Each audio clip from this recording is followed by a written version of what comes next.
Hello and welcome to Midday Report here on TVP World. I'm Marie Kaja. Brussels is hosting an important meeting of the EU Foreign Affairs Council on Tuesday, bringing together top leaders to discuss crucial security and foreign policy issues.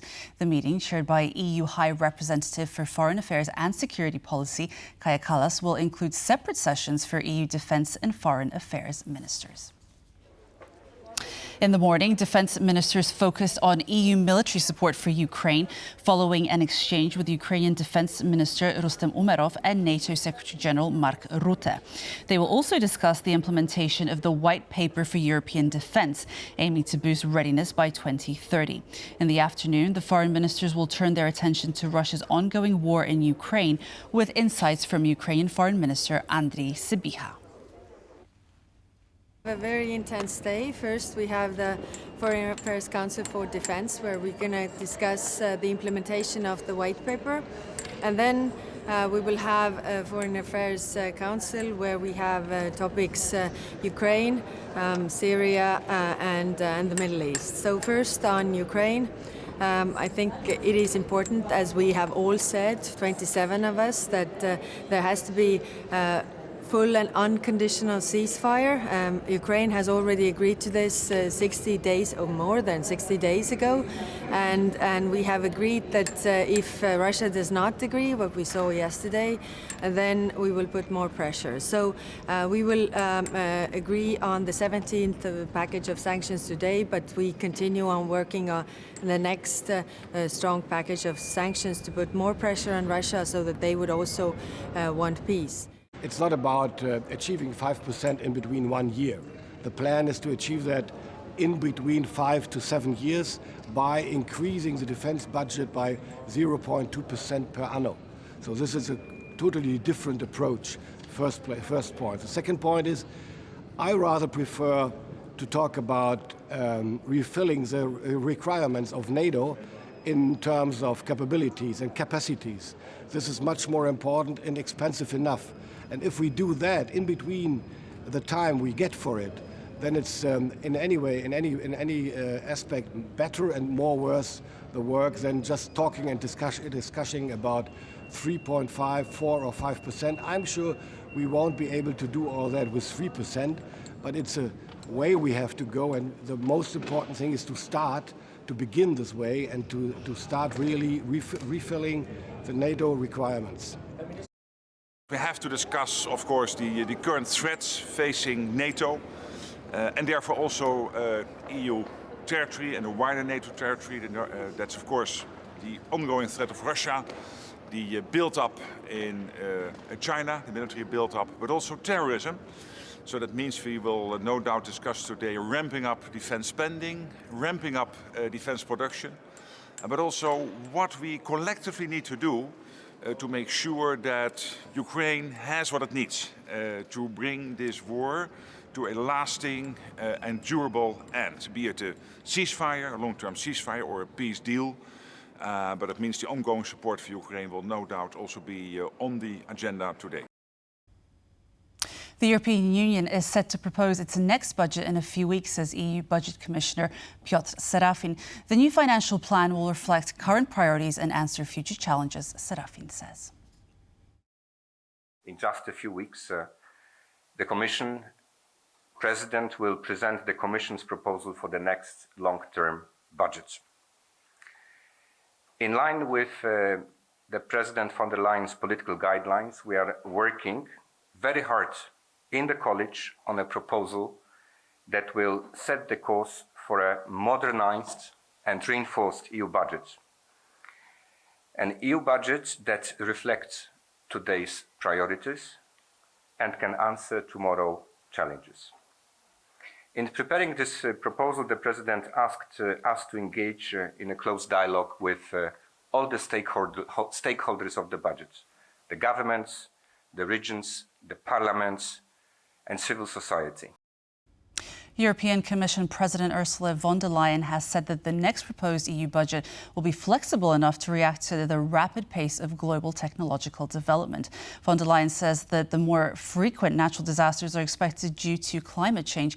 Therefore, the Commission must be better prepared to help those affected by these events. The next budget must be less rigid. It must balance long-term investment with the capacity to adapt to new realities in a smooth way. And it must also be able to act like, on the other hand, an emergency strike force when disasters hit. So the next budget must deliver where it matters. It must deliver fast, it must deliver efficiently, and it must deliver with impact.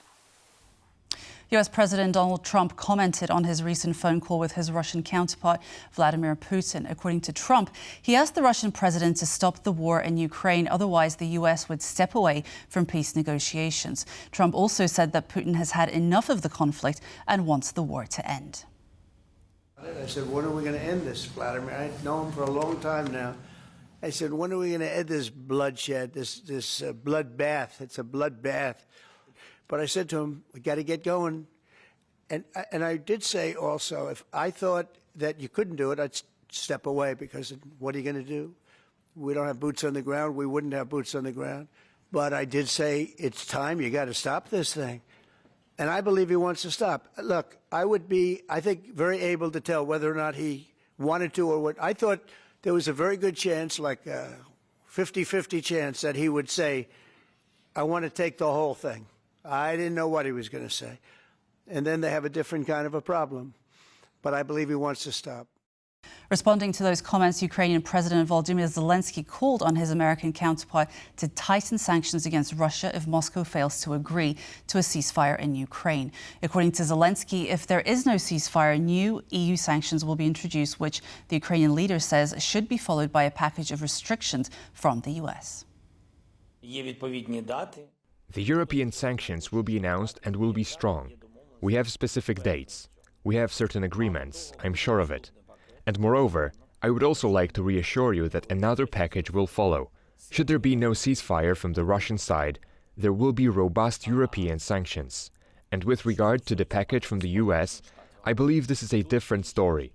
It would take for us to work thoroughly with the US in order for them, at a certain stage in time, to introduce the necessary sanctions. This will help us tremendously, both in the bank area and the economic area. I believe they will have the corresponding influence, and the US will decide whether Russia profits from this war or has to face serious economic challenges. Russian drones attacked several regions of Ukraine, largely targeting civilian infrastructure. So far, the only known casualty is a 64-year-old woman who was wounded in an attack in Kherson. The elderly woman was riding the bus along with other civilians as a drone fell near the vehicle. As stated by the city's military administration, the bus sustained considerable damage, while the injured woman was transported to the local hospital for necessary treatment. Russians also attacked the Dnipropetrovsk region, damaging businesses in Silnikove district. The cities of Nikopol, Pokrovske and the villages of Mirove and Marhanets were also targeted. Additionally, overnight Russian drones also attacked the Bilopil settlement in the Sumy region. As stated by local authorities, fire brigades managed to quickly extinguish 2 resulting fires. However, according to preliminary information, no one was killed or injured in the attack. Lithuania has launched legal proceedings against Belarus at the International Court of Justice, alleging that Minsk is facilitating the smuggling of migrants across its border with the Baltic states. According to a statement issued by the court, Minsk is responsible for the rise in illegal border crossings by failing to take necessary measures to protect the border. In their suit, officials in Vilnius are alleging that the smuggling of migrants through Belarus into Lithuania caused harm to the country's sovereignty, security and public order. Lithuanian authorities previously raised the issue with their Belarusian counterparts. However, Minsk refused to cooperate on curbing illegal migration. Vilnius has accused Belarusian officials of orchestrating the migration crisis since 2021 and demanded Minsk pay €120 million for facilitating the mass crossings.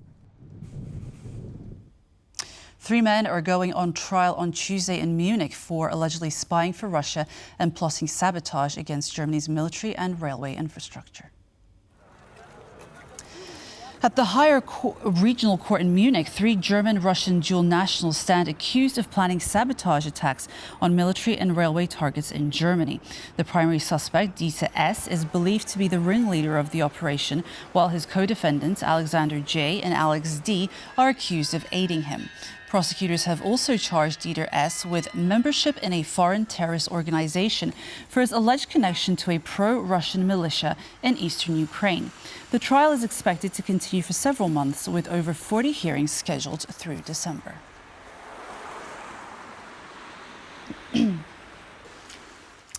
In a move that has raised concerns over the future of international justice, Hungary's parliament has approved a bill to begin the country's withdrawal from the International Criminal Court. Prime Minister Viktor Orban's government claims the court has become political, and the decision marks a significant shift in Hungary's stance on global institutions. Hungary's withdrawal from the ICC will take a year to complete, making it the first European Union member state to leave the decades-old institution. The announcement came after Israeli Prime Minister Benjamin Netanyahu's visit to Hungary, where Orban refused to comply with the ICC arrest warrant against Netanyahu. The move has sparked concerns about the growing trend of rejection towards international organizations and the potential weakening of the ICC's authority. The next 2 weeks will be all about convincing voters who decided to vote for other candidates in the first round, said Jovanka Jakubek-Lalik, Associate Professor of Law at the University of Warsaw. Speaking to TVP World, she shared her insight about what comes next for presidential candidates Rafał Trzaskowski and Karol Nawrocki, who will face off in the presidential runoff on June 1st. Indeed, there is a very narrow difference between the two main contenders, so there will be a struggle to gain more support for the second round.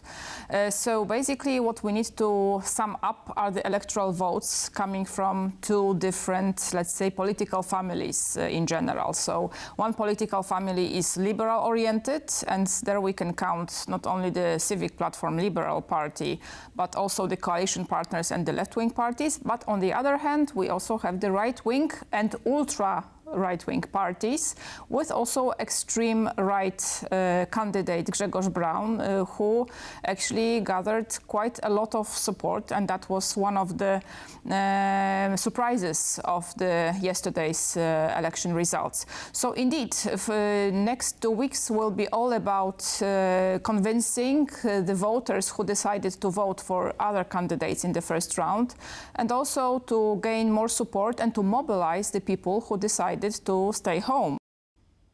In a surprising twist ahead of Poland's presidential runoff, Sławomir Mencen, who came third in the first round, has invited the two remaining contenders, Rafał Trzaskowski and Karol Nawrocki, for one-on-one discussions on his social media channels. He's asking them to sign a declaration that aligns with his voters' expectations to win their support in the run-up to the June 1st vote. Sławomir Mencen, a key player in the first round of Poland's presidential election, has proposed a unique way to influence the runoff.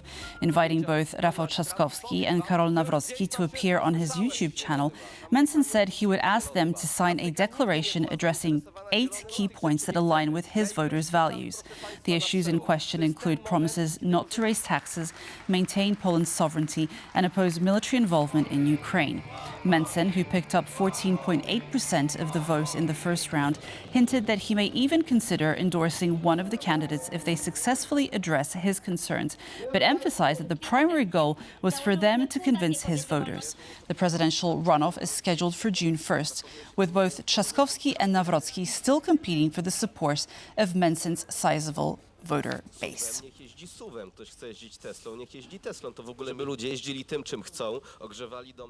And on that note, we wrap up Midday Report here on TVP World. Thank you for joining us, and stay tuned for more on TVP World.